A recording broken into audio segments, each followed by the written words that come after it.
البتہ دنیا اس اندازے سے نہ کماؤ کہ جس سے آخرت کا نقصان ہو جائے، یعنی بس ہر وقت دنیا ہی کا مال دنیا ہی میں لگا رہے ہیں، دنیا بنا رہے ہیں، ایک بنگلہ دوسرا بنگلہ، ایک گاڑی اس سے اچھے ماڈل کی، اسی غم میں انسان ڈوبا رہتا ہے، تو ظاہر ہے یہ تو پھر آخرت کا نقصان ہے نا کہ ہم آخرت کے لیے کیا لگا رہے ہیں۔ جب کسی کو دینے کا معاملہ ہوتا ہے یا کسی کار خیر میں لگانے کا معاملہ ہوتا ہے تو ہم پیچھے ہٹ جاتے ہیں۔ اور آج دیکھیں کہ ہمارا دین ترقی کیوں نہیں کر رہا، اس لیے کہ ہم اپنا مال دولت دین کے نام پہ لگانے پہ تیار ہی نہیں ہیں۔ پرائیویٹ اسکولز میں ہم پڑھاتے ہیں اپنے بچوں کو، خود ہم پڑھتے ہیں کالج یونیورسٹیز میں، پانی کی طرح پیسہ بہاتے ہیں کیونکہ دنیاوی تعلیم حاصل کر رہے ہیں۔ ہمیں نظر آ رہا ہے کہ اس کے بعد ہم دنیا کمائیں گے، اس سے اس کا ہمیں ریوارڈ ملے گا، لیکن جب دین کا معاملہ آتا ہے، کسی مدرسے میں لگانے کا معاملہ ہے، کوئی مسجد بنانے کا معاملہ ہے، کسی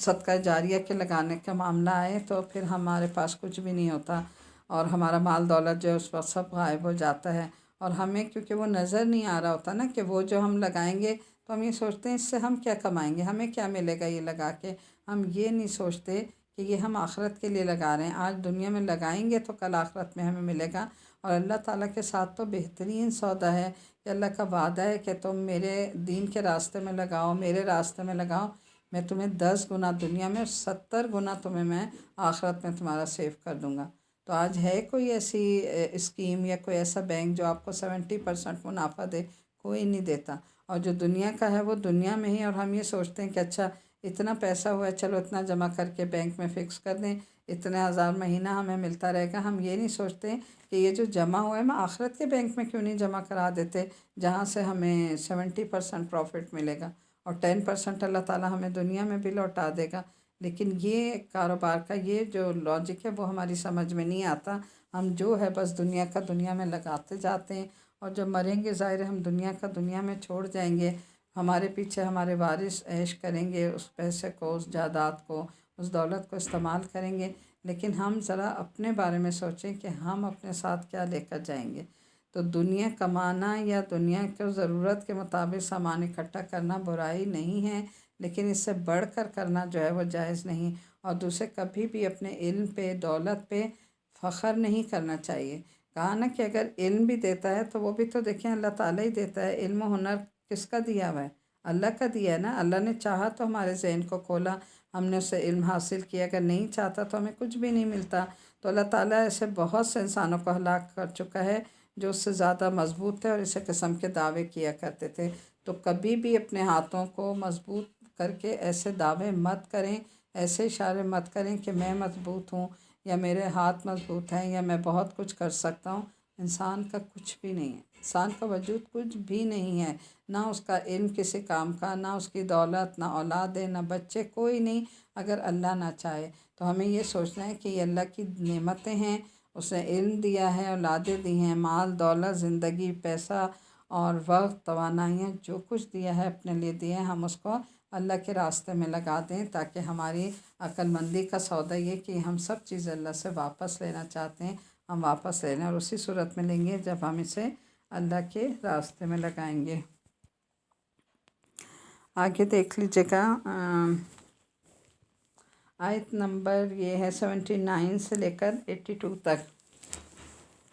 پھر ایک دن وہ اپنے قوم کے سامنے اپنی آن بان کے ساتھ نکلا۔ جو لوگ دنیوی زندگی کے طلبگار تھے وہ کہنے لگے، کاش ہمارے پاس بھی وہ چیزیں ہوتی جو قارون کو عطا کی گئی تھیں۔ آج بھی دیکھیں لوگوں کا یہی حال ہوتا ہے نا کہ جس کے پاس بہت اچھا گھر ہے، گاڑی ہے، پیسہ دولت، لوگ کیسے رشک سے دیکھتے ہیں کہ کاش ہمارے پاس بھی یہ سب کچھ ہوتا جو اس کو دیا گیا ہے۔ تو یہ کاش والی بات جو ہے وہ یہاں بھی چل رہی ہے اور ہمارے دلوں میں بھی ہوتی ہے، اور ہم ہمیشہ امپریس کس چیز سے ہوتے ہیں؟ لوگوں کے ظاہری دنیاوی جو اسٹیٹس ہے اس سے ہم بہت امپریس ہوتے ہیں کہ اس کا کیا زبردست اسٹیٹس ہے، اور ہم کہتے ہیں واہ اللہ اس سے خوب راضی ہے۔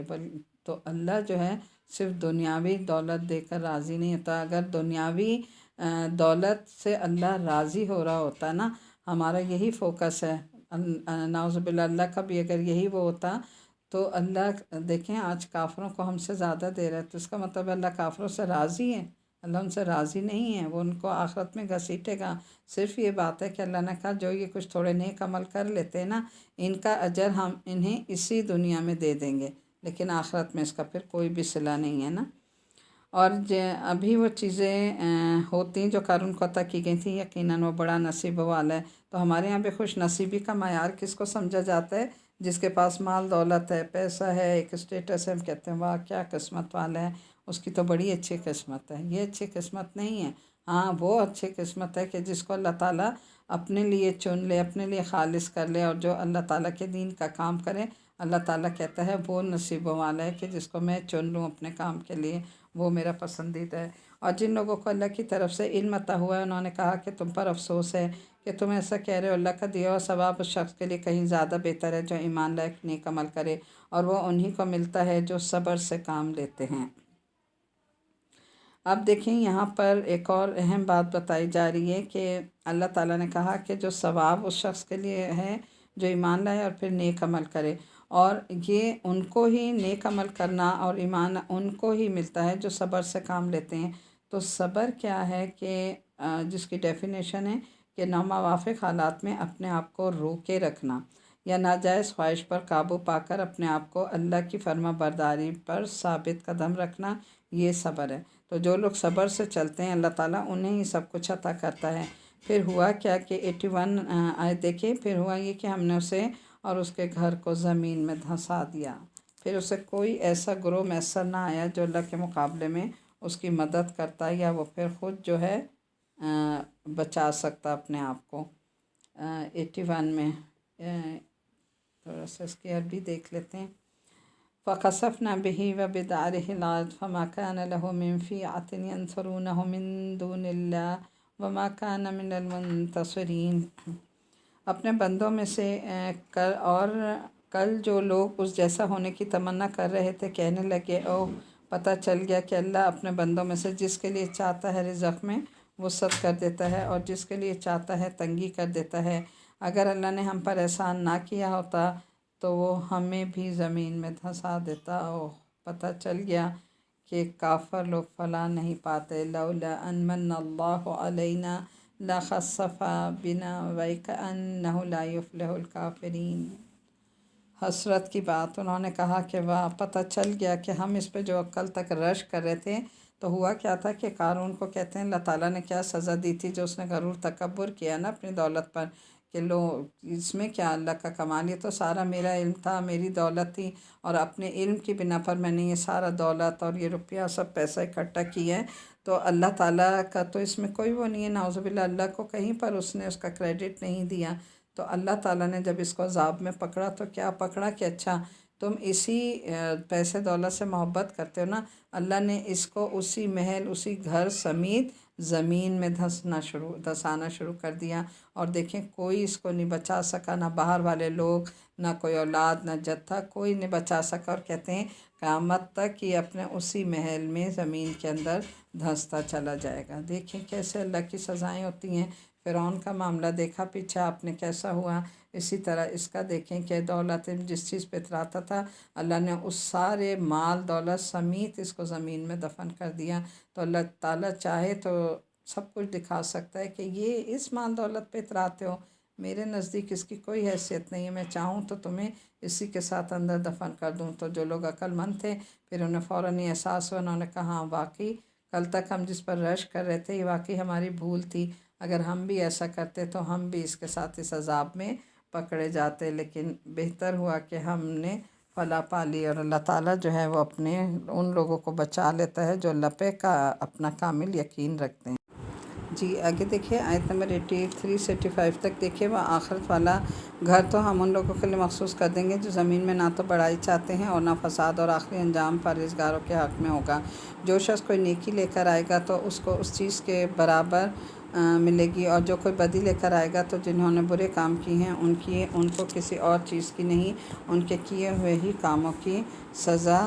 دی جائے گی۔ من جاء بالحسنة فله خير منها ومن جاء بالسيئة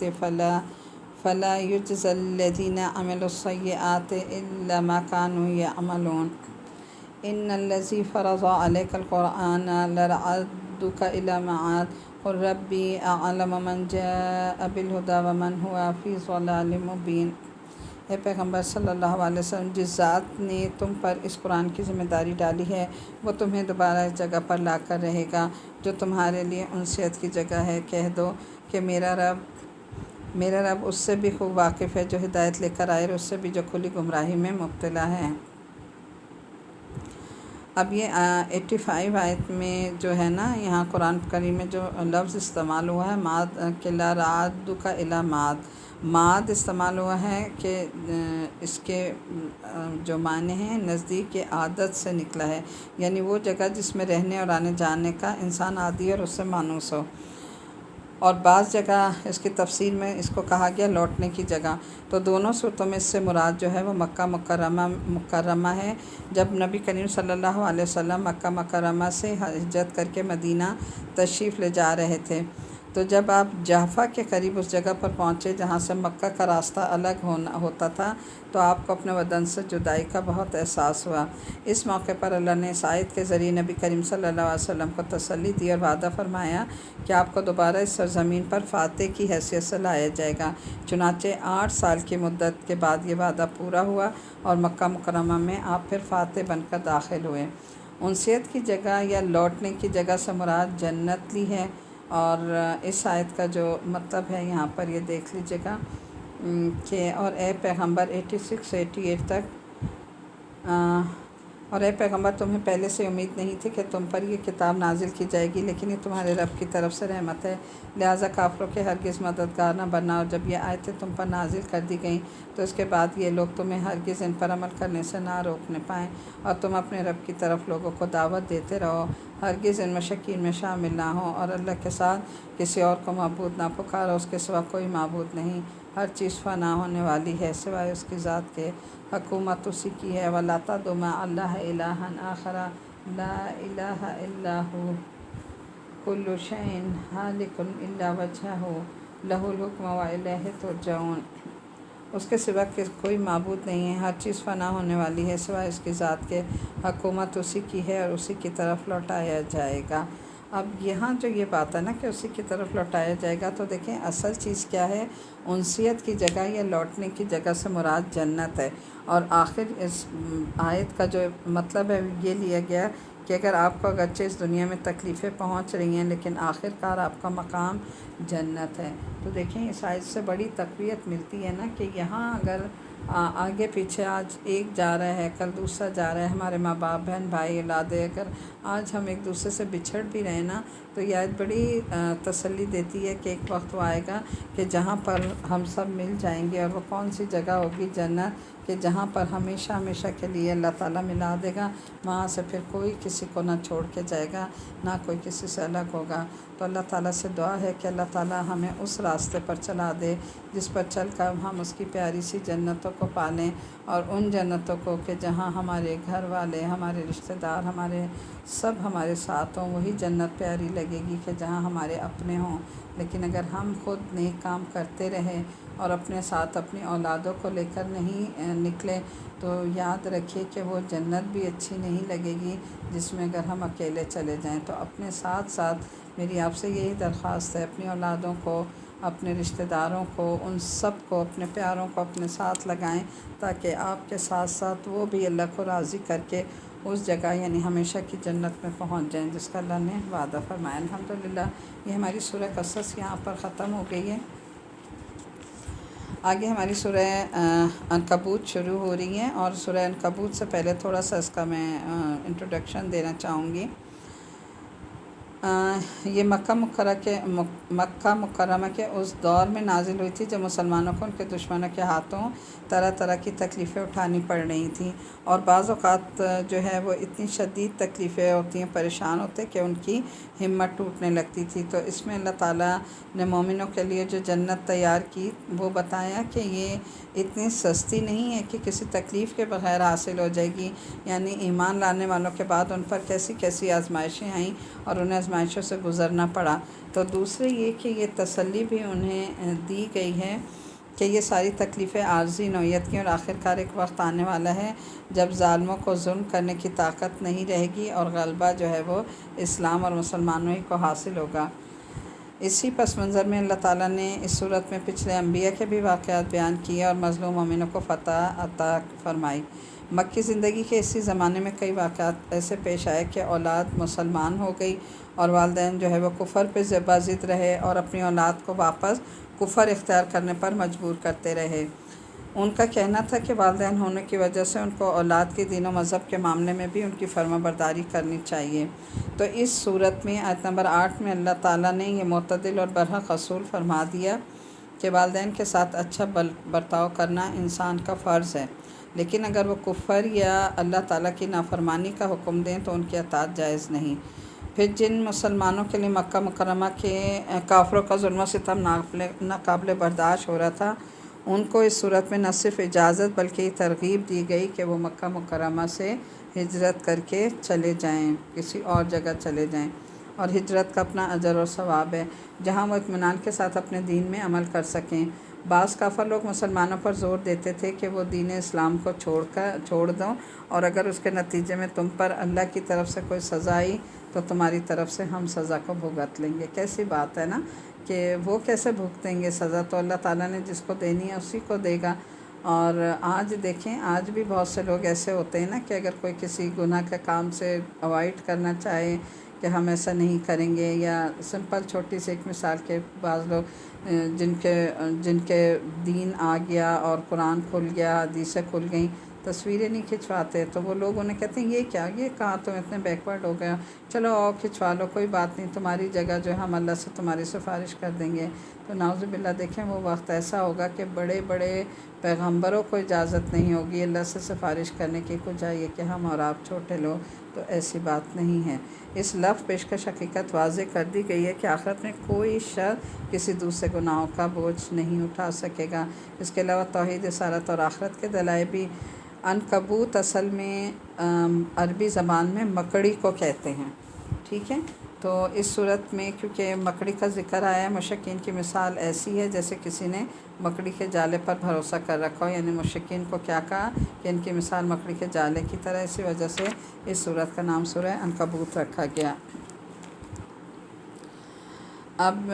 یہاں پر دیکھ لیجئے گا، بسم اللہ الرحمن الرحیم۔ الف لام میم حسب الناس ان یترکوا ان یقولوا آمنا وهم لا یفتنون وَلَقَدْ فَتَّنَّا الَّذِينَ مِن قَبْلِهِمْ فَلَيَعْلَمَنَّ اللَّهُ الَّذِينَ صَدَقُوا وَلَيَعْلَمَنَّ الْكَاذِبِينَ۔ یہ شروع اللہ کے نام سے جو بڑا مہربان نہایت رحم کرنے والا ہے۔ الف لام میم حروف مقطعات ہیں۔ کیا لوگوں نے یہ سمجھ رکھا ہے کہ انہیں یوں ہی چھوڑ دیا جائے گا کہ بس وہ یہ کہہ دیں گے کہ ہم ایمان لائے اور ان کو آزمایا نہ جائے گا؟ نہیں، یہ تو ہو ہی نہیں سکتا نا، ایمان لانے کے بعد آزمائشیں آئیں گی۔ حالانکہ ہم نے ان سب کی آزمائش کی ہے جو ان سے پہلے گزر چکے ہیں، لہٰذا اللہ ضرور معلوم کر کے رہے گا کہ کون لوگ ہیں جنہوں نے سچائی سے کام لیا، اور وہ یہ بھی معلوم کر کے رہے گا کہ کون لوگ جھوٹے ہیں۔ تو لوگوں نے عملاً کون سا راستہ خود چننا ہے، یعنی اللہ دونوں راستے دے رہا ہے، اور اللہ تعالیٰ کہے گا کہ جو جس راستے پہ جانا چاہے وہ اپنے راستے پر چلا جائے، ہم نے اس کو آپشن دے دیا ہے۔ جن لوگوں کے برے کام کیے، کیا وہ یہ سمجھتے ہیں کہ وہ ہم سے بازی لے جائیں گے؟ بہت برا اندازہ ہے جو وہ لگا رہے ہیں۔ جو شخص اللہ سے جا ملنے کی امید رکھتا ہو اسے یقین رکھنا چاہیے کہ اللہ کی مقرر کی ہوئی میعاد ضرور آ کر رہے گی، اور وہی ہے جو ہر بات سنتا اور ہر بات جانتا ہے۔ تو یہاں دیکھیں کہ آیت نمبر 3 میں اللہ تعالیٰ ہمیں کیا بات سمجھانا چاہ رہے ہیں کہ لوگوں پر حجت تمام کرنے کے لیے انہیں موقع اللہ تعالیٰ دیتا ہے کہ وہ اپنے اختیار سے ہدایت یا گمراہی کا راستہ خود چنیں، اور یہاں یہی دیکھنا مراد ہے کہ کس نے کون سا راستہ عملاً اختیار کیا ہے۔ آگے دیکھ لیجیے گا، یہ بھی ایک بہت اہم آیت ہے، آیت نمبر 6 اور 7۔ وَمَنْ جَاهَدَ فَإِنَّمَا يُجَاهِدُ لِنَفْسِهِ إِنَّ اللَّهَ لَغَنِيٌّ عَنِ الْعَالَمِينَ وَالَّذِينَ آمَنُوا وَعَمِلُوا الصَّالِحَاتِ لَنُكَفِّرَنَّ عَنْهُمْ سَيِّئَاتِهِمْ وَلَنَجْزِيَنَّهُمْ أَحْسَنَ الَّذِي كَانُوا يَعْمَلُونَ۔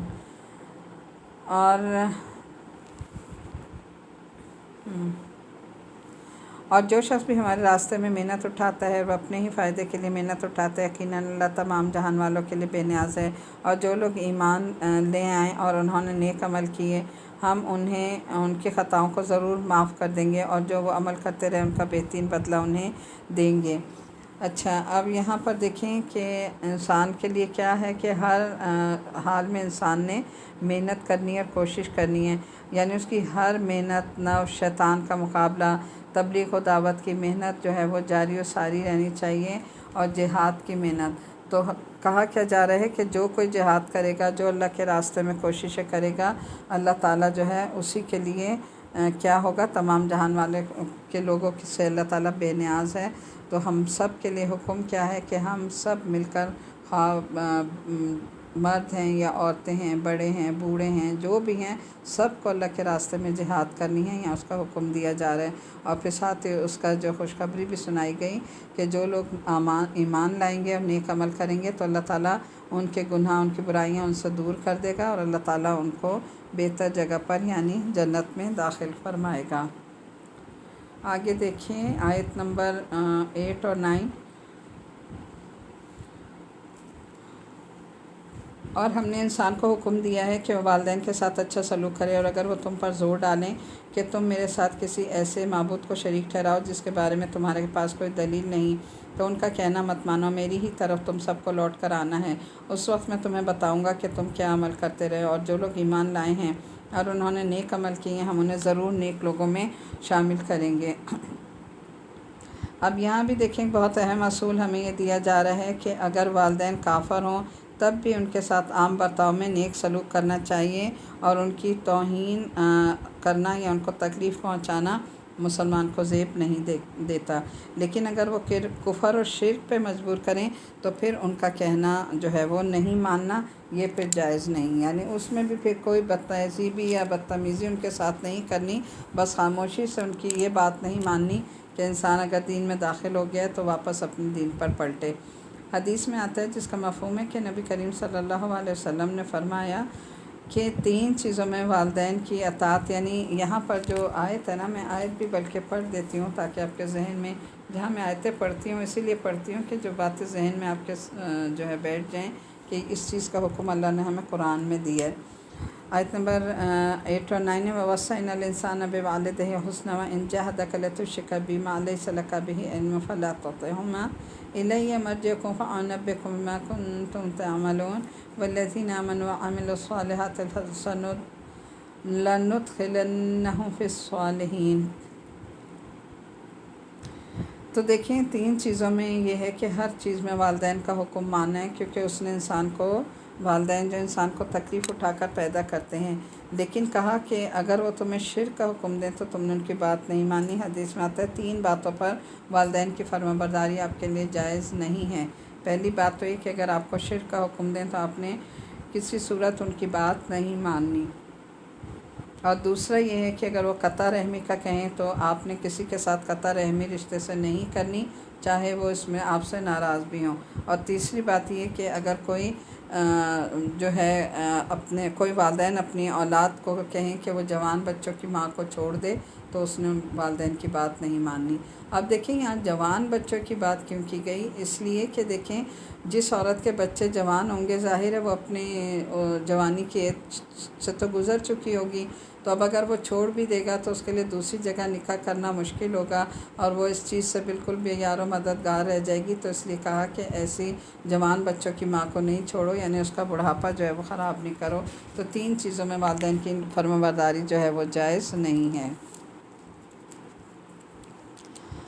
آگے ہے ہماری، اور کچھ لوگ ایسے ہیں کہ وہ کہہ دیتے ہیں کہ ہم ایمان لائے ہیں۔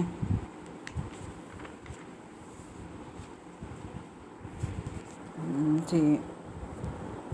آیت نمبر 10 میں دیکھیے وَمِنَ النَّاسِ مَن يَقُولُ آمَنَّا بِاللَّهِ فَإِذَا أُوذِيَ فِي اللَّهِ جَعَلَ فِتْنَةَ النَّاسِ كَعَذَابِ اللَّهِ وَإِنْ جَاءَ نَصْرٌ مِّن رَّبِّكَ لَيَقُولُنَّ إِنَّا كُنَّا مَعَكُمْ۔ اور کچھ لوگ ایسے ہیں کہ وہ کہہ دیتے ہیں کہ ہم ایمان لے آئے ہیں، پھر جب ان کو اللہ کے راستے میں کوئی تکلیف پہنچائی جاتی ہے تو وہ لوگوں کی پہنچائی ہوئی تکلیف کو ایسے سمجھتے ہیں جیسے اللہ کا عذاب۔ اور اگر کبھی تمہارے پروردگار کی طرف سے کوئی مدد ان مسلمانوں کے پاس آ گئی ہے تو وہ یہ ضرور کہیں گے کہ ہم تو تمہارے ساتھ تھے۔ بھلا کیا اللہ کو وہ باتیں اچھی طرح معلوم نہیں ہیں جو سارے دنیا جہان کے لوگوں کے سینوں میں چھپی ہوئی ہیں، اور اللہ تعالیٰ ضرور معلوم کر کے رہے گا کہ کون لوگ ایمان لائے ہیں، اور وہ ضرور معلوم کر کے رہے گا کہ کون لوگ منافق ہیں۔ اور جن لوگوں نے کفر اپنا لیے انہوں نے ایمان والوں سے کہا کہ ہمارے راستے کے پیچھے چلو تو ہم تمہاری خطاؤں کا بوجھ اٹھا لیں گے، حالانکہ وہ ان کی خطاؤں کا ذرا بھی بوجھ نہیں اٹھا سکتے، اور یہ لوگ یقیناً بالکل جھوٹے ہیں۔ آگے دیکھیں آیت نمبر ہماری 13 سے لے کے 17 تک دیکھ لیجیے گا۔ اور وہ اپنے گناہوں کے بوجھ بھی ضرور اٹھائیں گے، اور اپنے بوجھ کے ساتھ کچھ اور بھی بوجھ ہوں گے، اور یہ لوگ جتنے جھوٹ گڑھا کرتے تھے قیامت کے دن ان سب سے ان سب کی باز پرس ضرور ہوگی۔ اور ہم نے نوح علیہ السلام کو ان کی قوم کے پاس بھیجا تھا، چنانچہ 50 کم 1000 سال تک وہ ان کے درمیان رہے، پھر ان کو طوفان نے آ پکڑا اور وہ ظالم لوگ تھے۔ پھر ہم نے نوح علیہ السلام اور کشتی والوں کو بچا لیا، اور ہم نے اس کو دنیا جہان والوں کے لیے ایک عبرت بنا دیا۔ اور ہم نے ابراہیم علیہ السلام کو بھی بھیجا جبکہ انہوں نے اپنے قوم سے کہا تھا کہ اللہ کی عبادت کرو اور اس سے ڈرو، یہی بات تمہارے لیے بہتر ہے اگر تم سمجھ سے کام لو۔ جو کچھ تم کرتے ہو وہ یہ ہے کہ اللہ کو چھوڑ کر تم بتوں کو پوجتے ہو اور جھوٹی باتیں گڑھتے ہو۔ یقین جانو کہ اللہ کو چھوڑ کر جن کی تم عبادت کرتے ہو وہ تمہیں رزق دینے کا کوئی اختیار نہیں رکھتے، اس لیے رزق اللہ کے پاس تلاش کرو اور اس کی عبادت کرو اور اس کا شکر ادا کرو، اسی کے پاس تمہیں واپس لوٹایا جائے گا۔ آیت نمبر 17 تک ہمارا یہ سی پارٹ ختم ہو گیا ہے۔ ڈی پارٹ ہم 18 سے شروع کرتے ہم